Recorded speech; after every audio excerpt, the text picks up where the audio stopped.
Hello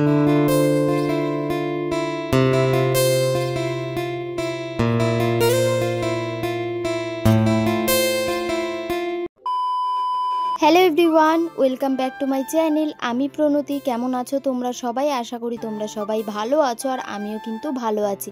আমার নতুন একটা ব্লগে তোমাদের সবাইকে ওয়েলকাম। তো তোমরা ভিডিওটা স্কিপ না করে পুরো শেষ অবধি দেখো, আশা করি তোমাদের ভিডিওটা ভালো লাগবে। তবে প্রথমেই তোমাদেরকে বলি, আজকের ভিডিওটা কিন্তু আমার ফোন থেকে শুধু শ্যুট করা নেই, আজকে আমার দিদির ফোন থেকেও কিন্তু অনেক ভিডিও শ্যুট করা হয়েছে, যেগুলো আমি আমার ফোনে নিয়ে তারপরেই কিন্তু তোমাদের সাথে শেয়ার করছি। যেমন এখন যে ভিডিওটা দেখতে পাচ্ছ, এটা কিন্তু আমার দিদির ফোনেই শ্যুট করা ছিল। তো এখন দিদি কিন্তু আমার জন্য বানাচ্ছে কেক, তার কারণ আজকে রাত 12টায় আমার জন্য কিন্তু একটা সারপ্রাইজ আছে। তবে এই সারপ্রাইজের ব্যাপারে কিন্তু আমি কিছুই জানতাম না, মানে আমাকে একেবারে বুঝতেই দেয়নি। আর আজ কিন্তু রাত 11:30টার সময় মা আমাকে বলল যে খেতে আয়। যদিও প্রতিদিন কিন্তু আমাদের খেতে খেতে রাত 11:30 পৌনে 12টা বেজেই যায়, আর এই দিনও কিন্তু ওই 11:30টার সময় আমি খেতে গিয়েছিলাম। আর 12টা বাজতে 10-এ আমি যখন এসে দরজাটা ধাক্কা দিচ্ছি যে আমাকে ঢুকতে দিচ্ছিস না কেন, তখন কিন্তু আমি কিছুই বুঝতে পারছি না যে আমাকে কেন ঘরের ভিতরে ঢুকতে দিচ্ছে না। তবে আমি কিন্তু খুব রেগে গেছিলাম যে আমাকে ঘরের ভিতরে ঢুকতে দিচ্ছে না, আর আমার কিন্তু খুব ঘুম পেয়ে গেছিল। তারপরেই দেখলাম যে আমার চোখ বন্ধ করে নিয়ে এসে এত বড় একটা সারপ্রাইজ দিয়েছে, আর আমি তো পুরো অবাকই হয়ে গেছিলাম যে ওরা এত কিছু আয়োজন কখন করলো, আর আমি বুঝতেই পারলাম না।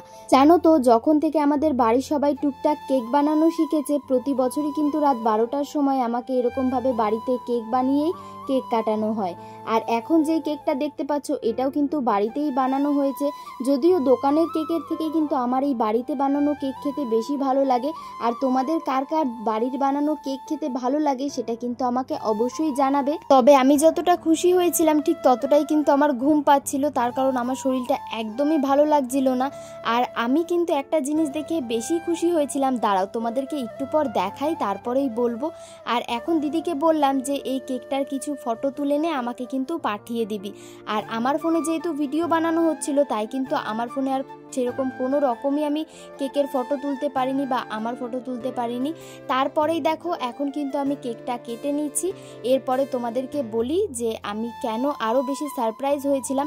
যদিও প্রতি বছর যখন কেক কাটানো হয় মা কিন্তু ঘুমিয়ে পড়ে, কারণ সারাদিন মা কিন্তু অনেক কাজবাজ করে, তাই কিন্তু মাকে দিদি বলে যে তুমি ঘুমিয়ে পড়ো, আমরাই সব কিছু করছি। তবে এই বছরে কিন্তু মা আর ঘুমায়নি, তার কারণেই কিন্তু আমি বেশি সারপ্রাইজ হয়েছিলাম। যাই হোক, এরপরে কিন্তু মাকে দিদিকে সবাইকে আমি কেক খাইয়ে দিচ্ছিলাম। কিন্তু একটা কথা বলি তোমাদেরকে, আজকের ভিডিওটা হয়তো একটু বেশি ছোট হয়ে গেছে, তার কারণ আমি কিন্তু রাত 12টা থেকে ভিডিও বানানো স্টার্ট করেছি। তার আগে যে ভিডিওগুলো দেখেছো সেগুলো কিন্তু দিদির ফোনে বানানো হয়েছিল। আর আজকের ভিডিওটা যতটা ছোট হয়েছে, কালকে মানে যেদিন আমার বার্থডে, সেই দিনটাতে কিন্তু অনেক বড় একটা ভিডিও আমি বানিয়েছি। সেটা দেখতে চাইলে অবশ্যই কিন্তু আমার চ্যানেলটাকে সাবস্ক্রাইব করে দেবে, আর ফেসবুক থেকে দেখলে অবশ্যই ফলো করে দিও। চলো আজকের ভিডিওটা এই পর্যন্তই। তোমাদের যদি ভিডিওটা ভালো লাগে তো অবশ্যই like, comment, share and subscribe করে দিও। চলো বাই, দেখা হচ্ছে নেক্সট ব্লগে।